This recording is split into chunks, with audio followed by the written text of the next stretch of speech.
Olá, que bom que você chegou até aqui para ampliar um pouquinho o seu conhecimento a respeito da toxina botulínica, ou Botox assim chamado. Adianto, de antemão, que esse vídeo é criado voltado principalmente a leigos, a pacientes que buscam informação a respeito da toxina e esclarecimentos a respeito do assunto. Então eu não vou me ater aqui a tecnicismos que nós como profissionais usamos entre nós. Dito isso, comentei lá no meu Instagram que a toxina botulínica jamais perde o efeito dela, jamais perde a ação dela no nosso músculo. Porém, com o passar dos meses, o nosso músculo volta a movimentar. Por que isso acontece? É isso que eu quero esclarecer para você, é isso que eu quero deixar bem explícito em como funciona a ação da toxina nessa linha do tempo dela, nesse intervalo de meses que habitualmente a gente sabe que ela trabalha. E quero mostrar para você quais são os efeitos positivos que a gente tem no curto e no longo prazo, ou seja, no momento do uso, quando a gente percebe a ausência do movimento muscular, e no longo prazo, quando a gente faz recorrentemente, como a gente vai visualizar os efeitos positivos do processo lá na frente, daqui 10, 15 a 20 anos, ok? Então, eu vou trazer aqui algumas informações para que vocês entendam o funcionamento da linha do tempo do Botox e esses efeitos, ok? Então, vamos lá, pessoal. Para que vocês consigam entender um pouquinho melhor a função da toxina e entender a linha do tempo dela, eu trouxe para vocês aqui o desenho da pele e um desenho que mostra exatamente onde a toxina é injetada. Nós temos então na pele uma epiderme e uma derme, que compõem a pele propriamente dita, um tecido celular subcutâneo, que é aquela camada de gordura logo abaixo da pele, e a camada muscular. E se vocês observarem aqui no desenho da direita, a toxina ela é injetada exatamente dentro do músculo, Ela não é injetada na pele como uma boa parte das pessoas pensa. E qual é a função dela? Entendam que para haver funcionamento muscular é importante que exista uma forma de comunicação entre o neurônio e o músculo propriamente dito, Porque não existe um contato direto entre um e outro. Na realidade existe o que a gente chama de um espaço virtual e nele é depositado então os neurotransmissores. Neste caso, representado por estes pontos roxos ou lilazes, esse neurotransmissor é a acetilcolina, que é responsável por gerar o movimento da musculatura após o nosso cérebro efetuar o comando. O que a toxina faz na realidade é bloquear o rompimento destas bolsas que contêm acetilcolina, a gente chama de vesícula, fazendo com que ela não seja liberada na fenda. E com isso, então, a musculatura não consegue se movimentar. Ok. E por que ele tem função permanente? Porque, na verdade, essa inibição aqui, ela ocorre por questões de reações químicas. E uma vez que o Botox, a toxina, se una às proteínas que fazem essa liberação, ela jamais se desconecta. Ou melhor, que inibem essa liberação, ela jamais se desconecta. Então, por que a musculatura volta a funcionar? Por que o músculo volta a contrair? Eu me utilizei daquela primeira imagem, lá do primeiro slide, para trazer para vocês de uma forma simples essa informação. Vejam bem, nós temos aqui o tecido da pele, a camada muscular aqui embaixo, e eu fiz algumas linhas na cor preta que simbolizam então a inervação.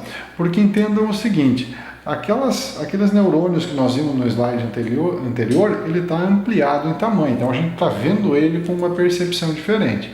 Mas o nervo, de forma geral, ele é apenas um cordão, Se a gente fosse visualizar, poderia ser representado dessa maneira mesmo. E o que o nosso corpo faz à medida que o tempo passa é construir novos caminhos que conectem aquele ramo principal ao músculo, progressivamente. E aí eu vou tendo novas conexões, que são elas responsáveis por fazer a musculatura voltar a funcionar. Lembrando que a toxina está agindo aqui na ponta apenas, ela não age em todo o cordão neuronal. Esse processo a gente chama de neoinervação, ou seja, é uma característica, é uma condição que o corpo tem de repor as suas estruturas quando elas vão ficando falhas, né? E é isso que acontece, que faz com que o efeito do Botox aparentemente desapareça. E é por essa razão que em quem faz atividade física pesada ou quem trabalha com coisas que exerçam muita força física, tem o processo de duração do Botox reduzido, porque eles estimulam muito mais a musculatura a trabalhar, fazendo com que a neoinervação seja mais rápida, ocorra de forma mais rápida e intensa. E aí vocês vão entender então a linha do tempo do Botox ou da toxina botulínica. O que a gente precisa saber? A toxina botulínica ela não tem uma ação linear, ela tem uma ação, inicialmente ela faz um pico de ação, né? A gente diz que de 0 a 15 dias é o período mínimo de tempo que ela leva para atingir um pico de ação, e ela costuma atingir um pico de estabilidade, ela ainda tem um leve aclive de função até os 30 dias, onde ela se torna estável e atinge o teto máximo de função dela.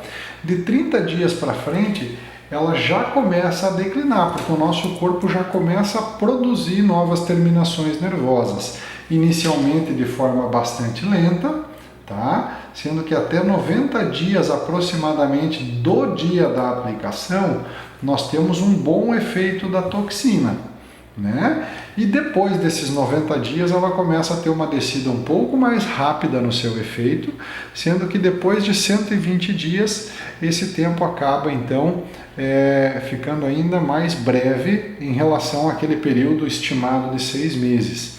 Mas eu lembro que são 6 meses do dia que foi aplicado, dia 0, até o ponto final. E na verdade não são 6 meses sem contração muscular. São 6 meses o tempo que o corpo leva, em média, para recolocar terminações nervosas novas o suficiente para que o músculo volte a se contrair da maneira como ele se contraía anteriormente.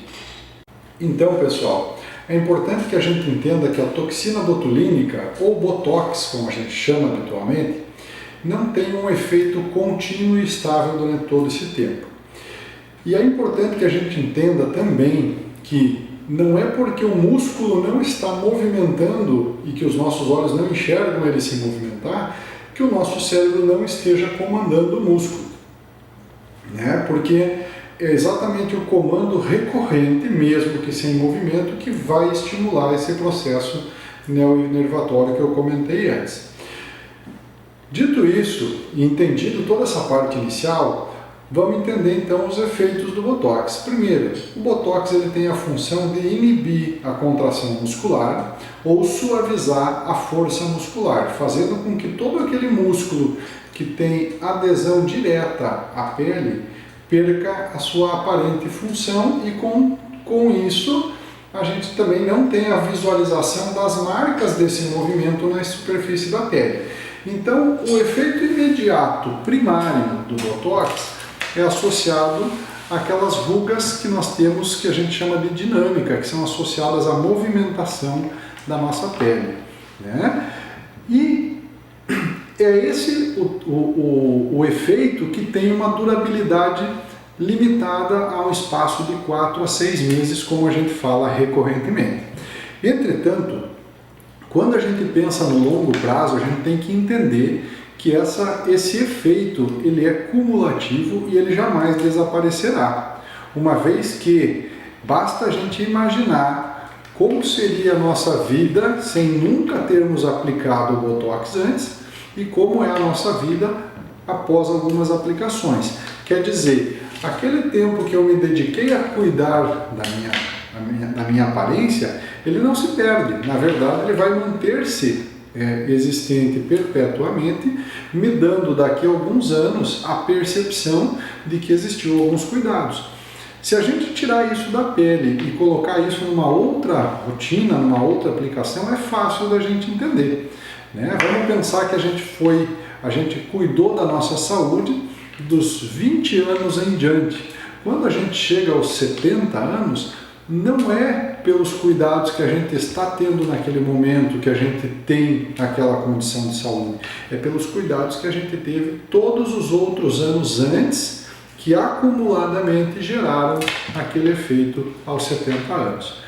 Então, entendam que o resultado no longo prazo do Botox, ele está associado a não contração muscular durante todo esse período de tempo, que vai fazer com que você não tenha marcas impregnadas na sua pele, caracterizando aquela faixa etária lá na frente. Eu espero que eu tenha conseguido ser claro com vocês, que eu tenha conseguido passar a mensagem que eu queria, tá bom? E qualquer dúvida que vocês tenham, por favor me chamem, que vai ser um prazer poder esclarecer elas para vocês, junto com vocês.